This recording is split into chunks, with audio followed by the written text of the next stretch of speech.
संदर्भात सगळे डिटेल्स देण्याकरता आम्हाला इलेक्शन कमिशनने बंदी घातलेली आहे। तथापि प्रेस नोट काढायला बंदी नव्हती म्हणून प्रेस नोटच्या माध्यमातून सगळे डिटेल आम्ही दिलेले आहेत। ते जर नीट वाचलं तर सगळे कन्फ्युजन दूर होतील। 56 लाख शेतकऱ्यांना 36,000 कोटी रुपयाची कर्जमाफी आपण करतो। यामध्ये ज्या लोकांनी यापूर्वी कर्ज घेतलेलं आहे, जे थकीत आहेत, असे सगळे लोक आपण कव्हर केलेले आहेत। केवळ 2020 ला ज्यांना कर्जमाफी मिळाली आणि जे पुन्हा थकीत आहेत असं दाखवतायत किंवा झालेले आहेत, यांच्या संदर्भात काही रेस्ट्रिक्शन आपण टाकले आहेत। तो नंबरही मोठा नाही आहे। मला असं वाटतं की 9-10 लाख अशा प्रकारचे शेतकरी आहेत, त्यांनाही कर्जमाफी मिळणारच आहे।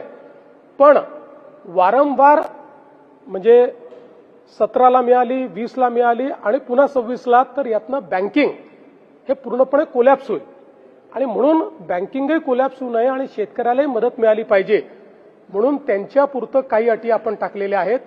ज्या अटी जवळपास मला असं वाटतं 99% शेतकऱ्यांना त्याची अडचण पण येणार नाही। बाकी सगळ्या शेतकऱ्यांना आपण पूर्णपणे कर्जमाफी देतो। तो 15चा आहे का 16चा आहे का 14चा आहे हे देखील आपण बघितलेलं नाहीये आणि 2 लाखापर्यंतची कर्जमाफी पूर्णपणे आपण देतो।